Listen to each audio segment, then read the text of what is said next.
யுத்தம் மற்றும் இயற்கை அனர்த்தத்தினால் தமது வாழ்வை தொலைத்த மக்கள் தொடர்ந்தும் தமது வாழ்வாதாரம் தொடர்பில் ஏக்கத்துடன் காத்திருப்பது வேதனைக்குரியதே.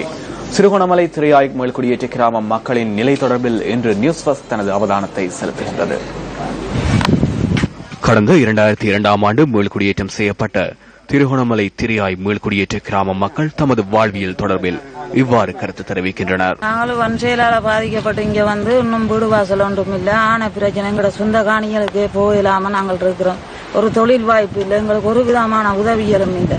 சரியா இருந்து நாங்கள் கஷ்டப்பட்டு கொண்டிருக்கோம். கரண்ட் வசதி இல்லை, ஒன்றும் இல்லை. தண்ணி வசதிகளும் கூட எங்களுக்கு இல்லை. 2002ஆம் ஆண்டு இந்த கிராமம் மீளாக்குடியமர்த்தப்பட்டது. அந்த மீளாக்குடியமற்றத்துக்கு பிறகு அடிப்படை வசதிகள் எதுவும் இல்லாம பெரிய கஷ்டப்படணும். இங்கே 250 குடும்பம் இருக்கிறோம். அந்த குடும்பத்துக்கு குடிநீர் வசதியோ இல்லாட்டிக்கு மற்றது இந்த ஜானையாள பிரச்சனையாள பெரிய கஷ்டப்பட்டு கொண்டது. சுமார் 250க்கும் மேற்பட்ட குடும்பங்கள் வாழ்ந்து வருகின்ற திரையாய் கிராமத்தில் மக்கள் தமது அடிப்படை தேவைகளை நிறைவேற்றிக் கொள்வதில் கூட சிக்கல் நிலைமையை எதிர்கொண்டுள்ளனர். தகர கொட்டகைகளிலும் கூடாரங்களிலும் காலநிலை மாற்றத்தை பொருட்படுத்தாது வாழ வேண்டிய நிர்பந்தத்திற்கு இக்கிராம மக்கள் தள்ளப்பட்டுள்ளனர்.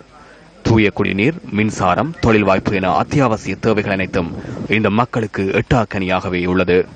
அத்துடன் குடியிருப்புகளுக்குள் உள்நுழையும் யானைகளும் இந்த மக்களுக்கு பெரும் அச்சுறுத்தலை தோற்றுவித்துள்ளன. ஒவ்வொரு நாளும் வர்றது, ஒவ்வொரு நாளும் வரும். தென்னம்புள்ள வைக்க வழி இல்லை, எல்லாம் பிடிச்சி போய் சொல்லிருக்கீங்களா? எல்லா இடம் தெரியும், எல்லாருக்கும் தெரியும். யானை வேலி போடலையா? போடல. குடிநீரை பெற்றுக் கொள்வதற்காக தினந்தோறும் இந்த மக்கள் தூர பிரதேசங்களுக்கு நடைபயணமாக செல்ல வேண்டிய துர்பாக்கிய நிலையையும் எதிர்நோக்கியுள்ளனர். தேர்தல் காலங்களை இலக்கு வைத்து மட்டும் செயற்படுவது சிறந்த தலைமைத்துவத்தை பிரதிபலிப்பதாகாது. அது மக்களுக்கு வழங்கப்பட்ட வாக்குறுதிகளை செயற்படுத்துவதிலும் தங்கியுள்ளது.